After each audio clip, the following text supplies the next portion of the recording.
समुद्र की गहराइयां, जहां रोशनी धीरे धीरे खत्म हो जाती है, आवाजें दब जाती हैं और इंसान की मौजूदगी बेअसर हो जाती है। इसी अंधेरे के भीतर एक ऐसी दुनिया छिपी है जो रहस्य, डर और जिज्ञासा से भरी हुई है।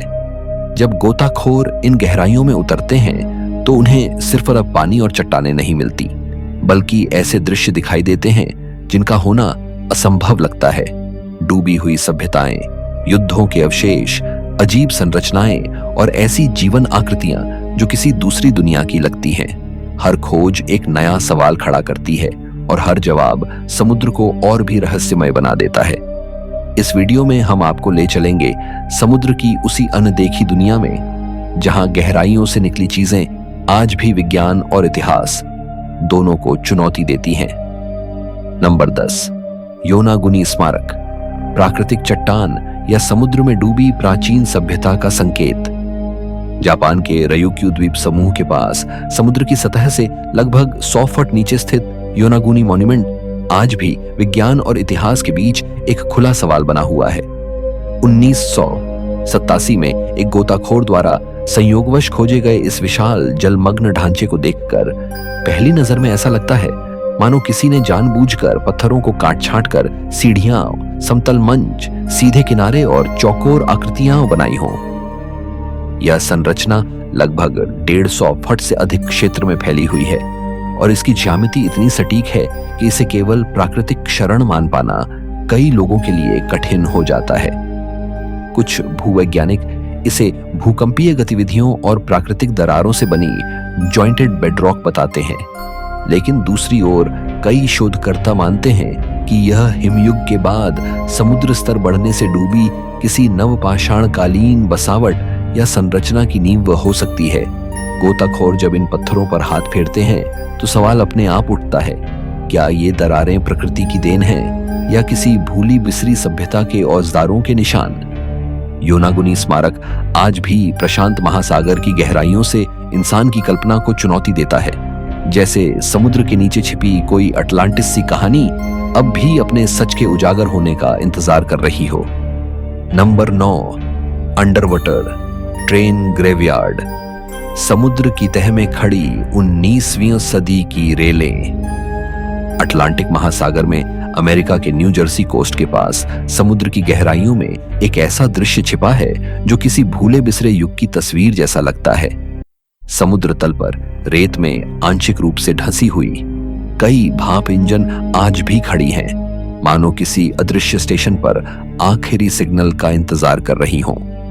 ये लोकोमोटिव 19वीं सदी के मध्य लगभग 1850 के दशक की मानी जाती है और प्लैनेट क्लास स्टीम इंजनों से मिलती जुलती बताई जाती हैं। 1985 में एक स्थानीय गोताखोर ने पहली बार इनके संकेत देखे। बाद की सोनार जांचों में स्पष्ट हुआ कि संख्या लगभग 1 दर्जन तक हो सकती है। हैरानी की बात यह है कि ये इंजन समुद्र तल पर सीधे खड़े हैं, उनके भारी पहिए और बॉयलर आज भी पहचान में आते हैं, जबकि दशकों की खारी मार के बावजूद ढांचा अपेक्षाकृत सुरक्षित दिखता है। इन रेल इंजनों के समुद्र में पहुंचने की कहानी आज भी रहस्य बनी हुई है। एक सिद्धांत के अनुसार इन्हें तट के साथ ले जा रही एक बार्ज भीषण तूफान में पलट गई होगी और इंजन अपने भारी वजन के कारण तुरंत तल में जा धंसे। दूसरी और भी सिहरन पैदा करने वाली संभावना यह है कि इन्हें जानबूझकर डुबो दिया गया, या तो बीमा से जुड़ी किसी योजना के तहत या उस दौर में अनुपयोगी तकनीक को निपटाने के एक असंगठित तरीके के रूप में। जो भी सच हो, यह अंडरवाटर ट्रेन ग्रेवयार्ड उद्योग, इतिहास और समुद्र तीनों का अनोखा संगम है, जहां लोहे की ये दिग्गज मशीनें खामोशी से बीते समय की कहानी सुनाती हैं और यह सवाल छोड़ जाती हैं कि समुद्र ने और कितनी कहानियां अपनी तह में दबा रखी हैं। नंबर 8, द्वितीय विश्व युद्ध की चांदी, समुद्र की गहराइयों में दबी युद्ध, लालच और त्रासदी की कहानी। अटलांटिक महासागर की अथाह गहराइयों में एक ऐसा रहस्य वर्षों तक दबा रहा जो युद्धकालीन इतिहास और इंसानी कीमत दोनों को एक साथ उजागर करता है।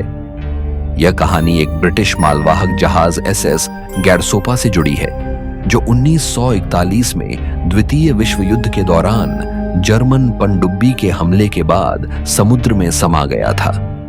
यह जहाज ब्रिटेन के लिए आवश्यक सामग्री के साथ साथ भारी मात्रा में चांदी की ईंटें लेकर जा रहा था। ऐसी चांदी जो युद्ध प्रयासों के लिए आर्थिक रूप से बेहद महत्वपूर्ण थी। जहाज के डूबने के साथ ही दर्जनों नाविकों की जान चली गई और लगभग 1200 किलोग्राम चांदी समुद्र तल पर बिखर गई। दशकों तक यह खजाना अंधेरे ठंडे पानी में पड़ा रहा, जहां जंग लगे ढांचों पर मूंगे उग आए और समुद्री जीवों ने इसे अपना घर बना लिया। 70 साल से अधिक समय बाद अत्याधुनिक सोनार और रिमोट संचालित वाहनों की मदद से जब इस मलबे तक पहुंचा गया तो यह केवल चांदी निकालने का अभियान नहीं था, बल्कि एक भूली हुई त्रासदी से दोबारा सामना था। समुद्र तल पर बिखरी चांदी की ईंटें ऐसे पड़ी थीं मानो समय वहीं थम गया हो। जब इन्हें सतह पर लाया गया तो आर्थिक मूल्य के साथ साथ उन नाविकों की स्मृति भी सामने आई जिनका कोई निशान दशकों तक नहीं मिला था। यह खोज याद दिलाती है कि युद्ध की कीमत सिर्फ मोर्चों पर नहीं चुकाई जाती। कई बार वह समुद्र की गहराइयों में खामोशी से दफन हो जाती है और जब बाहर आती है तो इतिहास को दोबारा सोचने पर मजबूर कर देती है। नंबर 7, थिस्लगॉर्म शिपव्रेक। समुद्र के नीचे जमी हुई द्वितीय विश्व युद्ध की टाइम कैप्सूल। लाल सागर की शांत दिखने वाली सतह के नीचे एक ऐसा जहाज पड़ा है जो आज भी द्वितीय विश्व युद्ध की हलचल को अपने भीतर कैद किए हुए है। यह है SS थिस्लगॉर्म, एक ब्रिटिश सशस्त्र व्यापारी जहाज जो 1941 में जर्मन बमबारी का शिकार होकर कुछ ही पलों में समुद्र में समा गया। उस समय यह जहाज उत्तरी अफ्रीका में तैनात 1941 में जर्मन बमबारी का शिकार होकर कुछ ही पलों में समुद्र में समा गया। उस समय यह जहाज उत्तरी अफ्रीका में तैनात मित्र राष्ट्रों के लिए ट्रक, मोटरसाइकिलें, हथियार, गोला बारूद, जूते और रोजमर्रा की जरूरी आपूर्ति लेकर जा रहा था। विस्फोट इतना भीषण था कि जहाज के भीतर रखे कई विस्फोटक एक साथ फट पड़े और 9 नाविकों की जान चली गई। इसके बाद यह मलबा दशकों तक समुद्र की खामोशी में गुम रहा। जब बाद में गोताखोरों ने इसके भीतर उतरना शुरू किया तो सामने जो दृश्य आया वह किसी जमी हुई तस्वीर जैसा था। कार्गो होल में मोटरसाइकिलें आज सीधी खड़ी दिखती हैं, ट्रक अपने टायरों पर टिके हुए हैं और हथियारों के बक्से वहीं पड़े हैं जहां उन्हें आखिरी बार रखा गया था। कम धाराओं और अनोखी परिस्थितियों के कारण जहाज का ढांचा और उसका सामान असाधारण रूप से सुरक्षित रहा, मानो समुद्र ने जानबूझकर इसे समय से बचाकर रख लिया हो।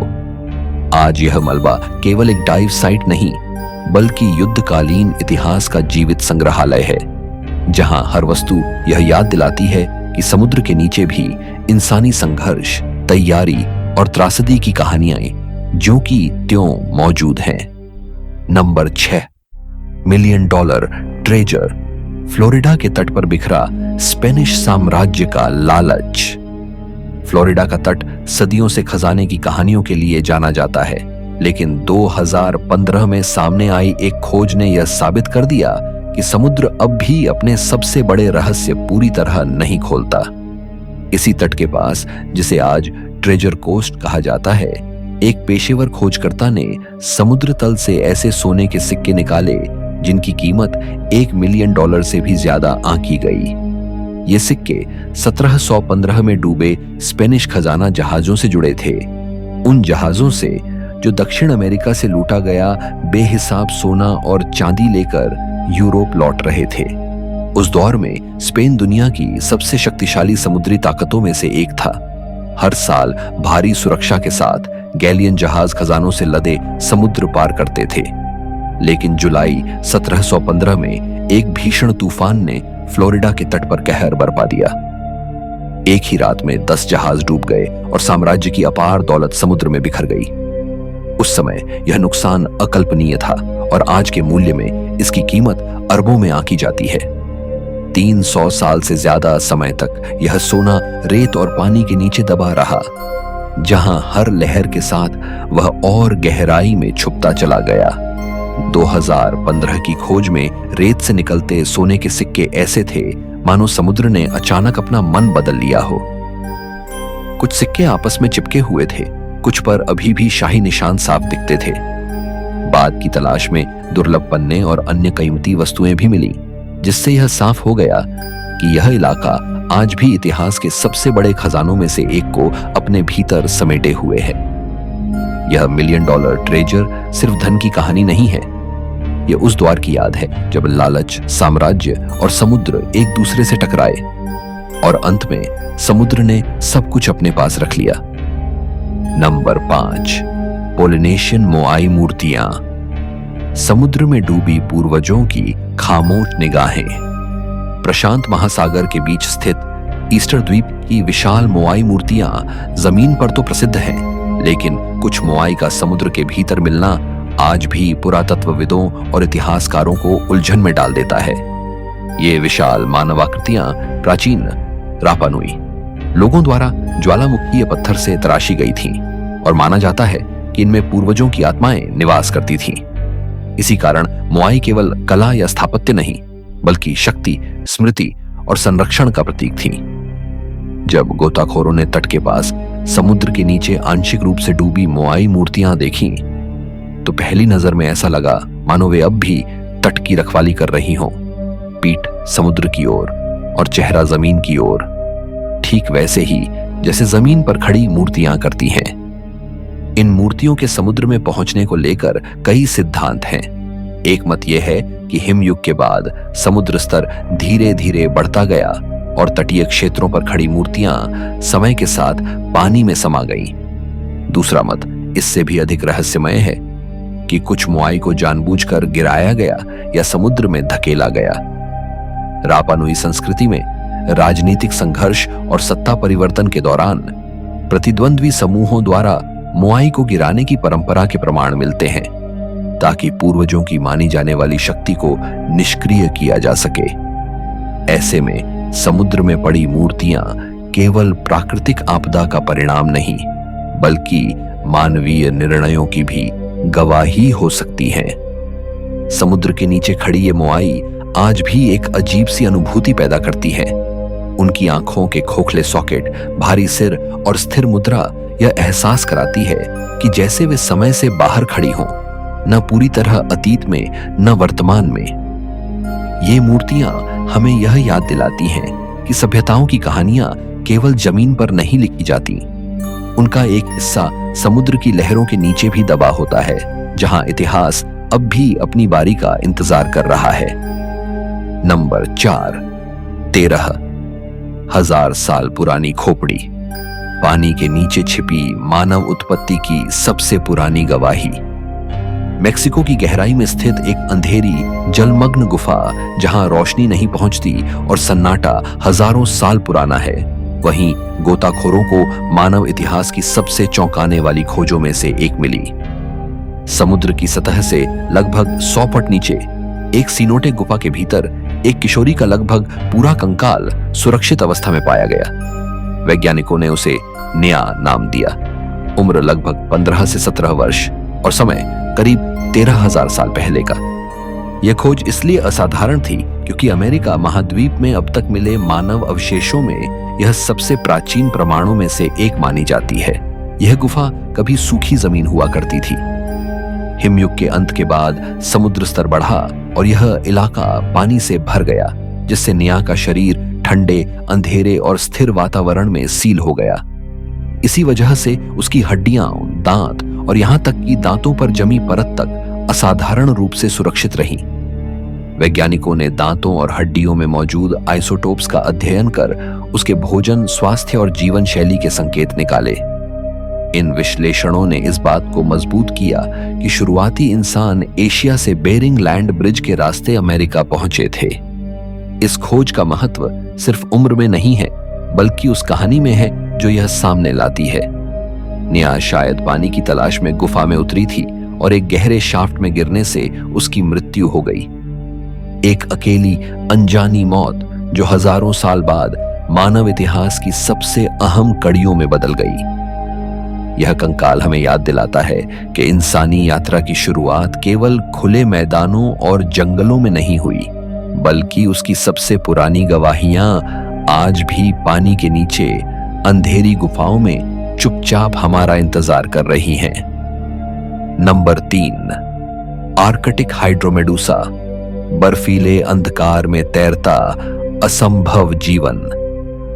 आर्कटिक महासागर की गहराइयों में, जहां महीनों तक सूरज की एक किरण भी नहीं पहुंचती, तापमान 0 से नीचे रहता है और दबाव किसी भी जीव के लिए घातक हो सकता है, वहीं एक ऐसा प्राणी मौजूद है जो विज्ञान की सीमाओं को चुनौती देता है। आर्कटिक हाइड्रोमेडूसा नाम की यह नाजुक सी जेलीफिश अपने पारदर्शी शरीर और पतले भूतिया तंतुओं के साथ काले पानी में शांति से तैरती है। पहली नजर में यह किसी पृथ्वी के जीव से ज्यादा किसी दूसरी दुनिया की आकृति जैसी लगती है, मानो अंधकार में तैरता कोई जीवित प्रकाश। यह जीव हजारों फुट गहराई तक पाया गया है, जहां न तो पौधे हैं, न गर्मी, न ही स्थिर रोशनी। इसके बावजूद यह प्लवक और छोटे जीवों का पीछा करते हुए ठंडे काले पानी में जीवित रहता है। कुछ प्रजातियां हल्की जैव प्रदीप्त चमक पैदा करती हैं, जो अंधेरे में क्षणिक रोशनी की तरह दिखाई देती है, एक ऐसा संकेत जो शिकार को भ्रमित भी कर सकता है और साथी को आकर्षित भी। वैज्ञानिकों के लिए यह समझना अब भी चुनौती है कि इतनी नाजुक संरचना वाला जीव इतने चरम हालात में कैसे टिक पाता है। आर्कटिक हाइड्रोमेडूसा हमें यह याद दिलाती है कि जीवन केवल उन्हीं परिस्थितियों में नहीं फलता जिन्हें हम अनुकूल मानते हैं। समुद्र की सबसे ठंडी और सबसे अंधेरी गहराइयों में भी प्रकृति ने ऐसे रूप गढ़े हैं जिनका होना ही असंभव लगता है।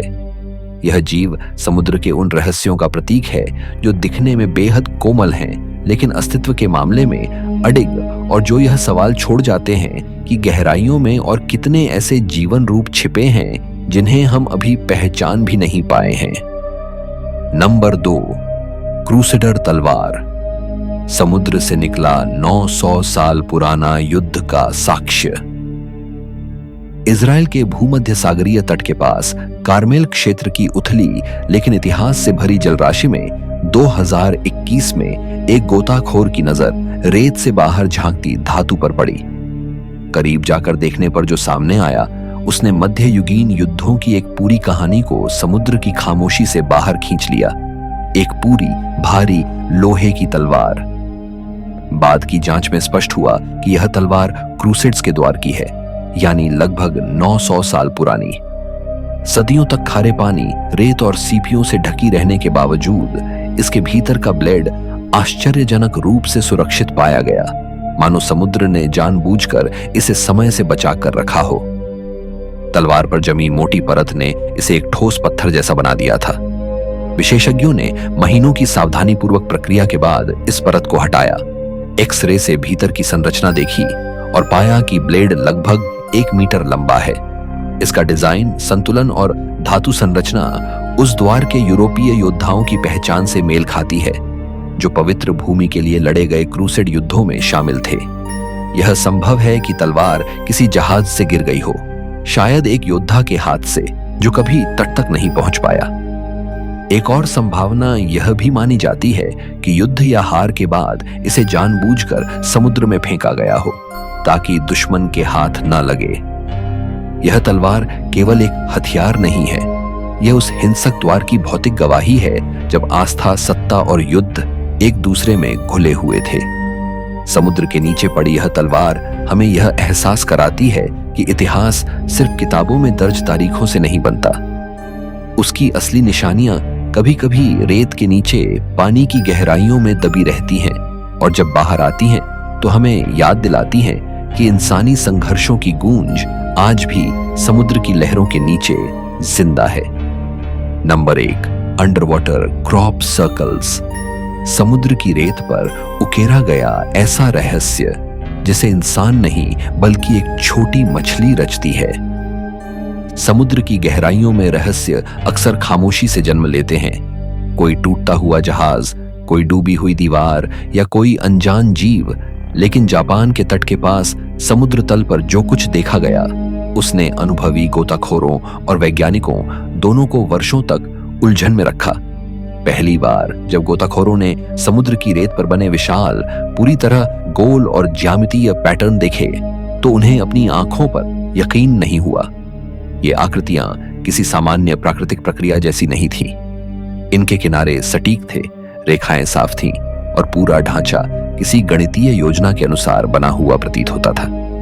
देखने में यह ठीक वैसा ही था जैसा जमीन पर मिलने वाले रहस्यमयी क्रॉप सर्कल्स, बस फर्क इतना था कि ये समुद्र के भीतर थे। In under water crop circles का व्यास लगभग 6 से 13 फुट तक पाया गया। हर सर्कल के भीतर जटिल खांचों और उभरी हुई धारियों का पैटर्न था जो केंद्र से बाहर की ओर फैलता था। पहली नजर में यह कल्पना करना मुश्किल था कि इतनी गहराई में इतनी सटीकता के साथ ऐसा काम कौन कर सकता है। कुछ लोगों ने अनुमान लगाया कि यह किसी प्राचीन डूबी हुई सभ्यता का निशान हो सकता है। कुछ ने इसे समुद्र के भीतर एलियन गतिविधि से जोड़ा। सवाल यह था कि अगर यह इंसानों ने नहीं बनाया तो फिर किसने? रहस्य तब और गहरा हो गया जब ये संरचनाएं केवल एक जगह नहीं बल्कि अलग अलग समय पर अलग अलग स्थानों पर दिखाई देने लगी। कभी एक सर्कल अचानक गायब हो जाता तो कुछ महीनों बाद पास ही वैसा ही दूसरा सर्कल उभर आता। वैज्ञानिकों के लिए यह समझना मुश्किल था कि समुद्र की धाराएं, लहरें और जीव जंतु मिलकर इतनी सटीक ज्यामिति कैसे बना सकते हैं। इन आकृतियों में कोई अनियमितता नहीं थी। सब कुछ बहुत सोच समझकर बनाया हुआ लगता था। सच्चाई तब सामने आई जब समुद्री जीव विज्ञानियों ने लंबे समय तक इन संरचनाओं की निगरानी की। महीनों तक समुद्र तल पर कैमरे लगाए गए। गोताखोरों ने धैर्य से इंतजार किया और अंततः जो दृश्य सामने आया उसने सबको चौंका दिया। इन विशाल और रहस्यमयी सर्कल्स का निर्माता कोई इंसान नहीं, कोई मशीन नहीं, बल्कि एक बेहद छोटी सी मछली थी, नर पफर फिश। यह मछली आकार में मुश्किल से कुछ इंच लंबी होती है, लेकिन इसका धैर्य और परिश्रम असाधारण है। प्रजनन काल के दौरान नर पफर फिश समुद्र की रेत पर एक जगह चुनता है और फिर दिन रात मेहनत शुरू करता है।